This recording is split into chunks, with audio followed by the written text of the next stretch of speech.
Good morning student. Today we studied by determination. Determination means that निर्धारक। आप लोगों के 9th, 10th, 11th, 12th तक ये काम आते हैं। डिटर्मिनेशन आपके 9th, 10th, 11th और 12th तक काम आते हैं, जिनको हम हिंदी में निर्धारक कहते हैं। अब जो मेन डिटर्मिनेशन होते हैं वो 9 टाइप के होते हैं। कितने टाइप के होते हैं? 9 टाइप के होते हैं। फर्स्ट होता है ईच, सेकेंड होता है एवरी, थर्ड होता है ऑल, फोर्थ होता है whole, both, some, any, much and many. Understand everybody? Okay, now first of all determination की हम डेफिनेशन पढ़ेंगे। क्या पढ़ेंगे? डिटर्मिनेशन की definition. Okay, in English the word that determine the quantity or number of noun are called determination. Again I repeat that the words that determine the quantity or numbers of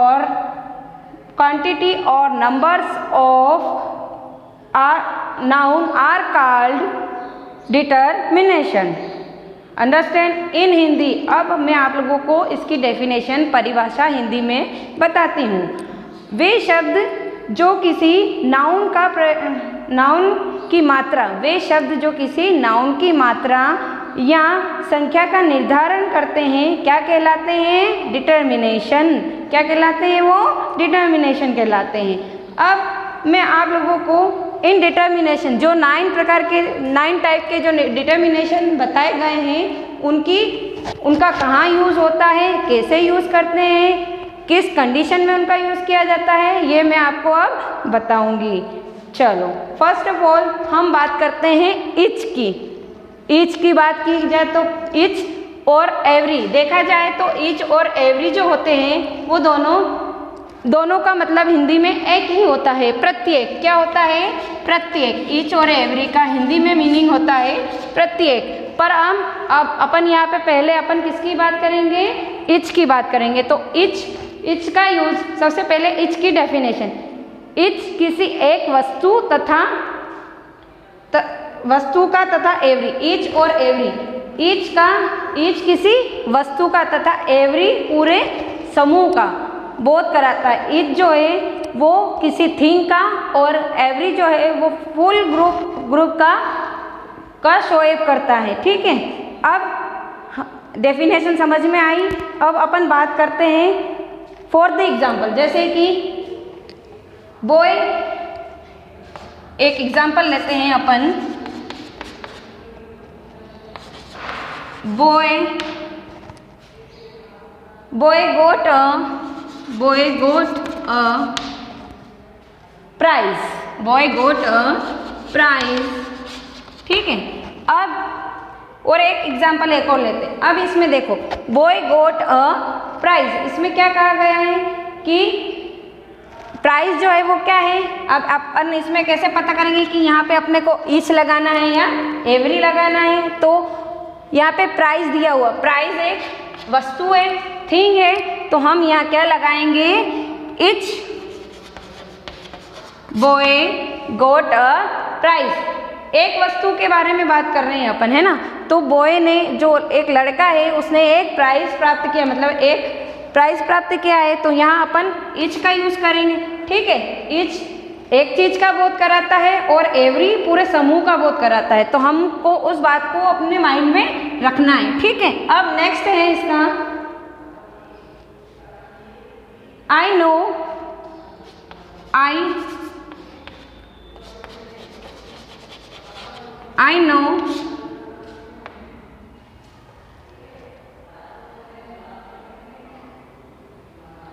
know students of your class। ठीक है, क्या बात कर रहे हैं अपन? एक में अपन ने लगाया था ईच, अब बात करते हैं I know students of your class. यहाँ पे अपन ने एक बॉय की बात करी थी। ठीक है, तो अपन ने क्या लगाया था? ईच लगाया था। यहाँ पे अपन बहुत सारे स्टूडेंट्स की बात कर रहे हैं, ठीक है। यहाँ पे अपन क्या कर रहे हैं, बहुत सारे स्टूडेंट की और पूरी क्लास की बात कर रहे हैं, ठीक है। यहाँ सिर्फ एक बॉय की बात कर रहे थे, लेकिन इस वाले एग्जाम्पल में अपन पूरी क्लास और सारे स्टूडेंट्स की बात कर रहे हैं। आ गया समूह, पूरा ग्रुप आ गया। तो अब यहाँ पे अपन क्या लगाएंगे, I know every student of your class. Understand everybody? Okay, now we go to next example. Team played well. Team played well means that कि एक टीम की बात की गई है, तो अपन यहाँ पे क्या लगाएंगे, ईच लगाएंगे। वेरी गुड, क्या लगाएंगे, ईच लगाएंगे। Each team played well. Now we go to next example for every. सो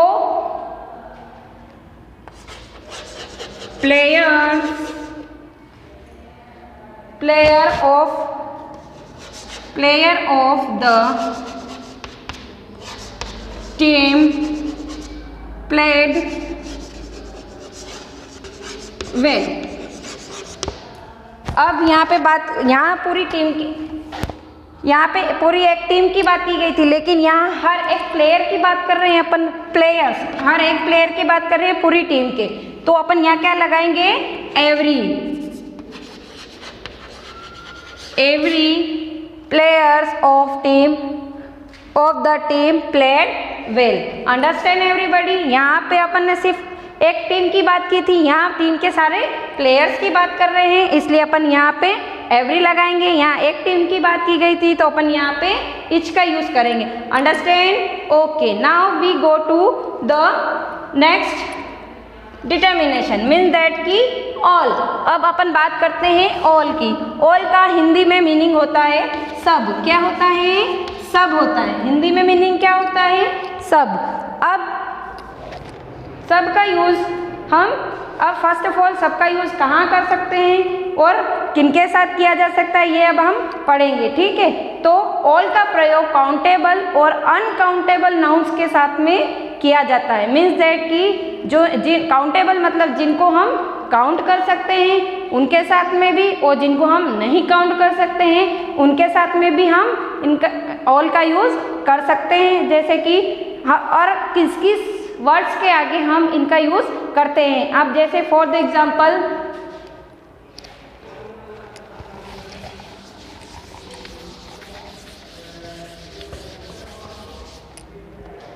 अब आप जैसे कि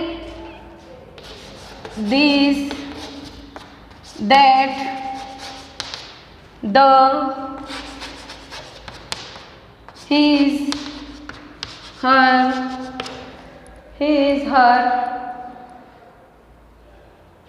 our,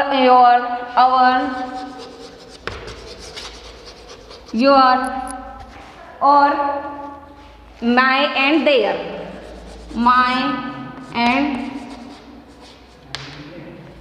their के साथ में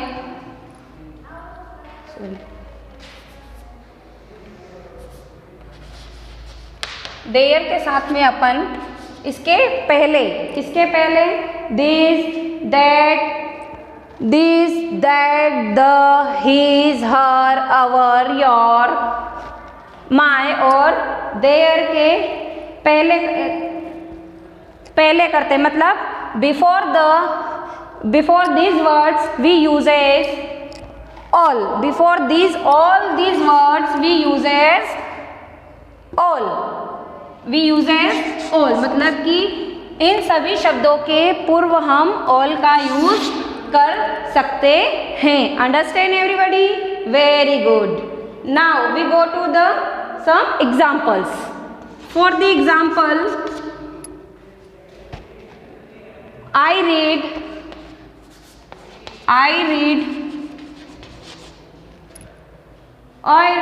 read the stories, ठीक है। I read the stories।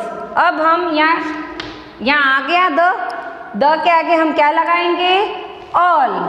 तो I read the all stories, मैंने सभी स्टोरीज पढ़ी, है ना।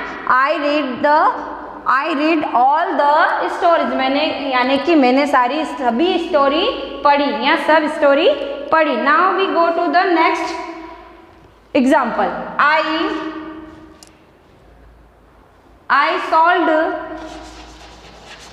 I sold my property,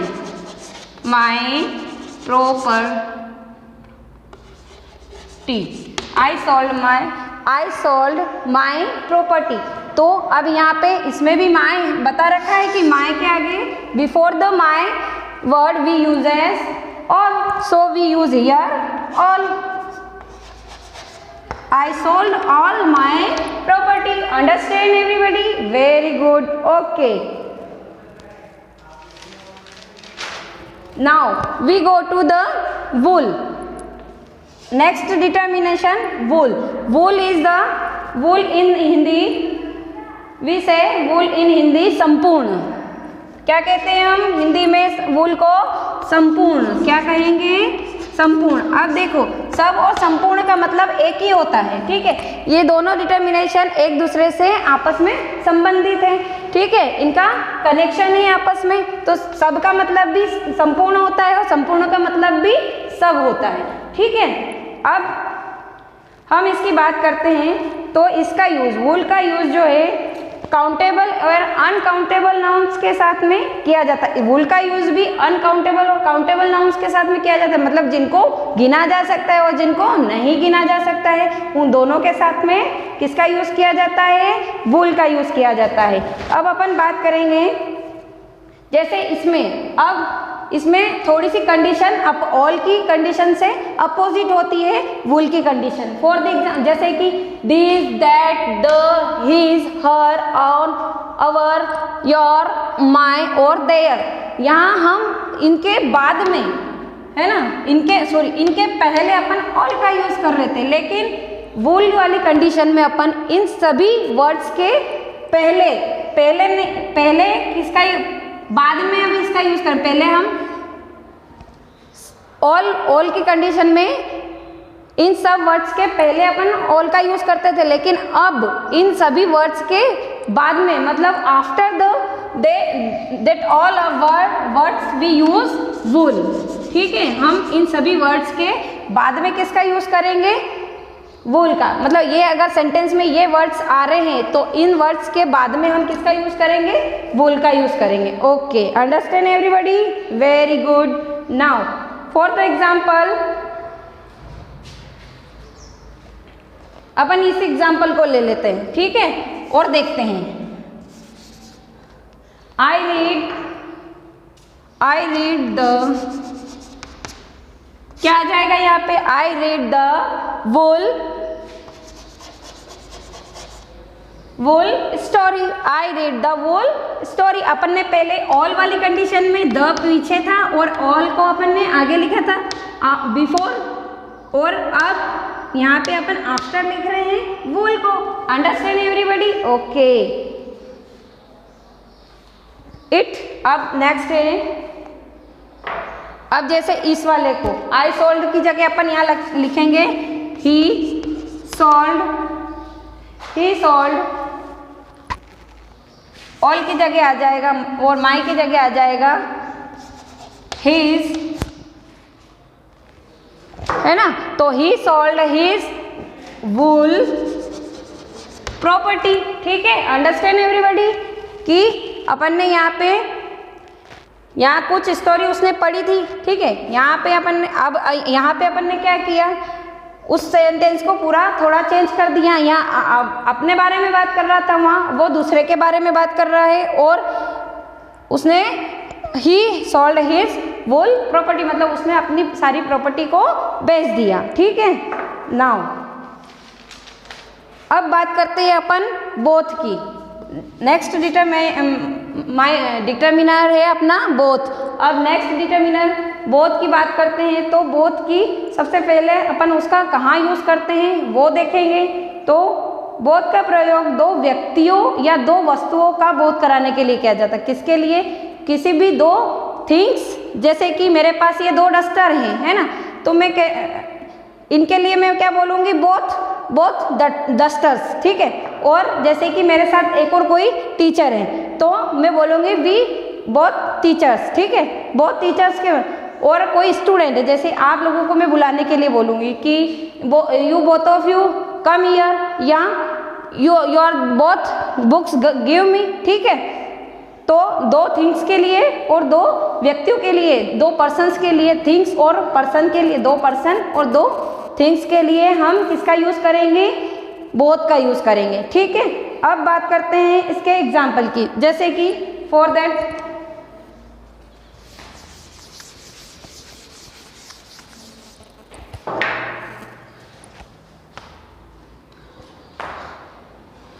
इसका यूज़ हम काय के लिए करते हैं, दोनों शब्द के लिए, ठीक है, हिंदी में। अब for example Ram and Shyam, ठीक है, Ram and Shyam, Ram and Shyam teachers, ठीक है, राम एंड श्याम टीचर्स। तो अपन यहाँ क्या लिखेंगे, राम एंड श्याम, दो व्यक्तियों की बात हो रही है तो Ram and Shyam both teachers, ठीक है, बोथ टीचर्स, मतलब दोनों ही क्या है, वो टीचर है। तो उन दोनों के लिए अपन ने क्या लगा दिया कि बोथ टीचर्स, ठीक है। अब बात करते हैं अपन आई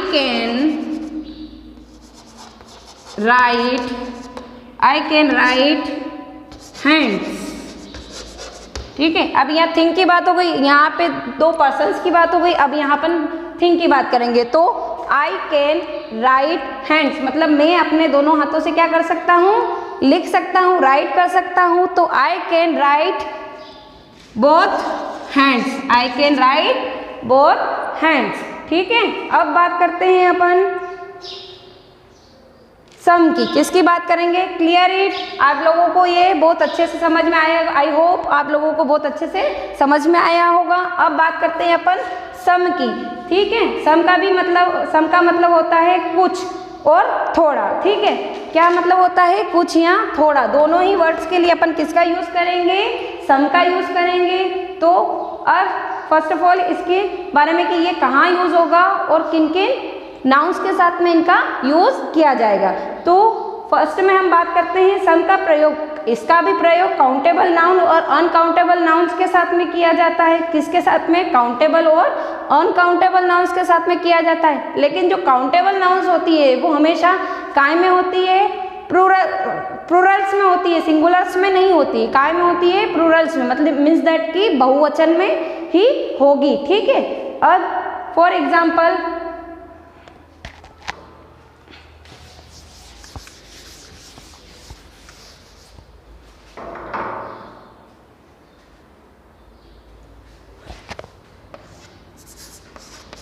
I want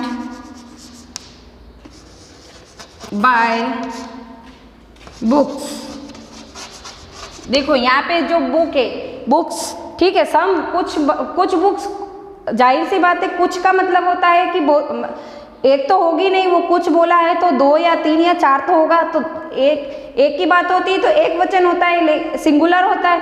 अब एक से अधिक की बात कर रहे हैं अपन यहाँ पे, तो क्या होगा, बहुवचन या प्लूरल्स होगा। तो यहाँ पे अपन ने लिखा है बुक्स, तो अपन I want buy some books, very good, I want to buy some books, ठीक है। अब बात करते हैं अपन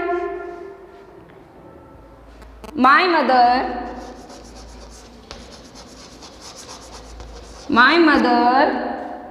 gave me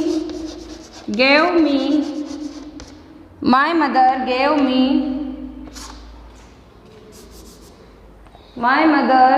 me to eat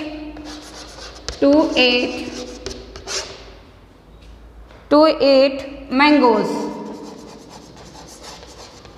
अब यहाँ पे मैंगोज भी बहुत सारे हैं, है ना, ES लगा है, मतलब बहुत सारे हैं, ठीक है, कुछ है।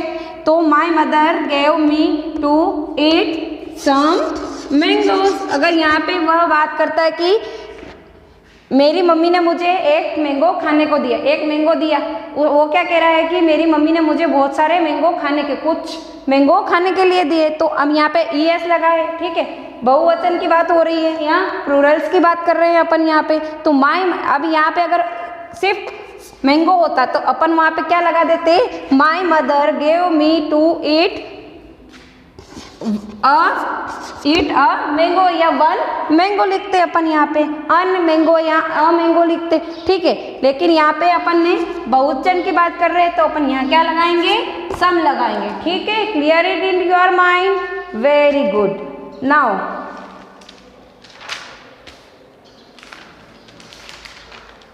We go to any.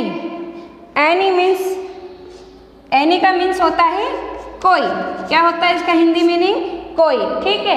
अब एनी का यूज हम कहाँ करेंगे, कैसे करेंगे, कौन से नाउन्स के साथ में होता है, वही वापस हम रिपीट करेंगे, ठीक है। तो एनी का प्रयोग काउंटेबल और अनकाउंटेबल नाउन्स के साथ, किसके साथ में, काउंटेबल और अनकाउंटेबल नाउन्स के साथ में, नेगेटिव मीन्स दैट की नेगेटिव या नकारात्मक, इंट्रोगेटिव वाक्यों के साथ में, मीन्स दैट की जो नेगेटिव होते हैं, जो नेगेटिव वर्ड्स होते हैं या नेगेटिव सेंटेंसेस होते हैं, उनके साथ में हम एनी का यूज़ करेंगे, ठीक है। किसके लिए, कोई वर्ड के लिए हम एनी का यूज़ करेंगे, या इंट्रोगेटिव, जैसे कि किसी वर्ड्स में हम डिड या डिड नॉट लगाते हैं, डिड भी आता है और डिड नॉट भी आता है, ठीक है। वहाँ पे अपन क्या लगाएंगे, जहाँ डिड लिखा हुआ आएगा वहाँ पे भी अपन क्या लगाएंगे, एनी लगाएंगे। Understand everybody. Now for the example,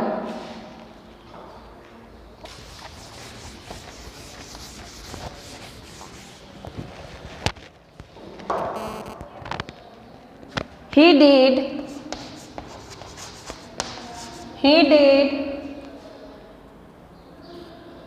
not read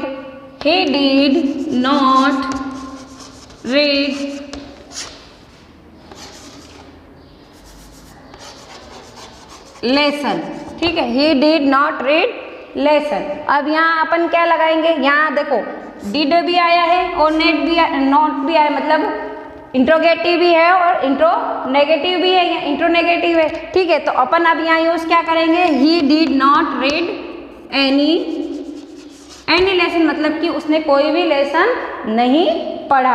understand everybody, okay, very good. Now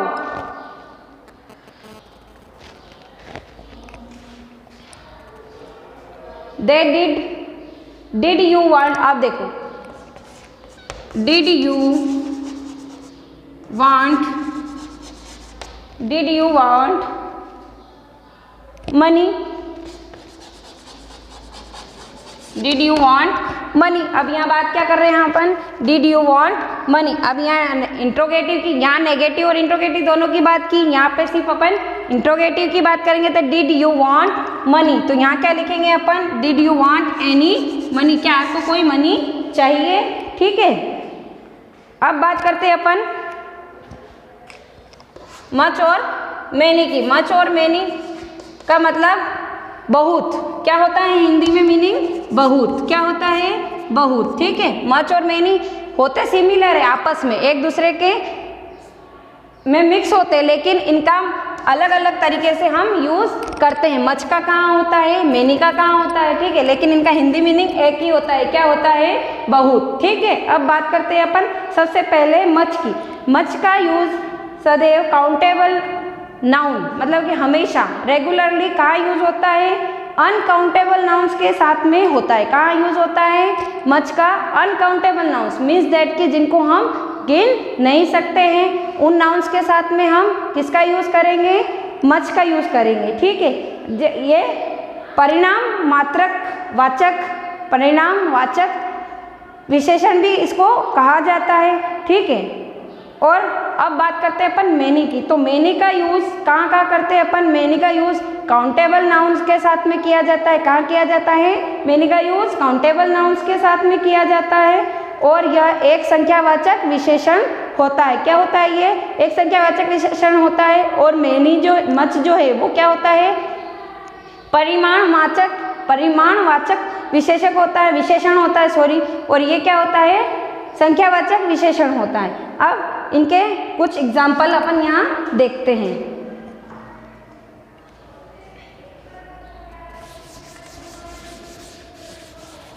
much और मेनी के। I want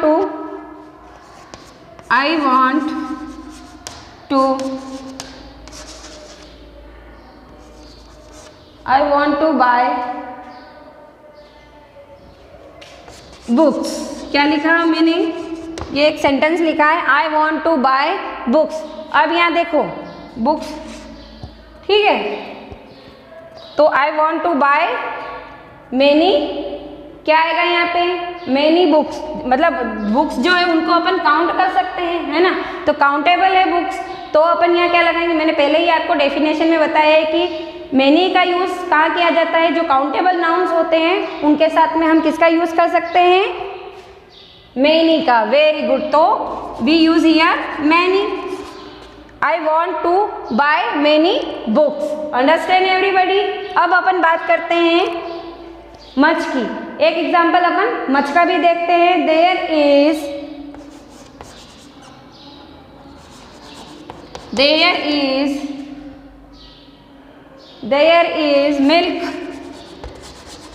milk in the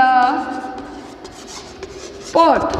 ठीक है, there is milk in the pot. अब जैसे कि जो वाटर होता है या जो मिल्क होता है या जो धान गेहूं होता है या चावल होते हैं, इनको अपन गिन नहीं सकते हैं ना, इनको सिर्फ क्या कह सकते हैं, ये अनकाउंटेबल है, इनको सिर्फ तोला जा सकता है, गिना नहीं जा सकता है। ठीक है, तो इनके साथ में अपन क्या यूज़ करेंगे, मच। तो अब यहाँ पे एक एग्जांपल अपन ने मेनी का देखा, जिनको काउंट कर सकते हैं, और अब जिनको नहीं काउंट कर सकते हैं उसके अकॉर्डिंग। तो there is milk in the pot. अब मिल्क को हम गिन नहीं सकते हैं, तो यहाँ क्या लिखेंगे, देयर इज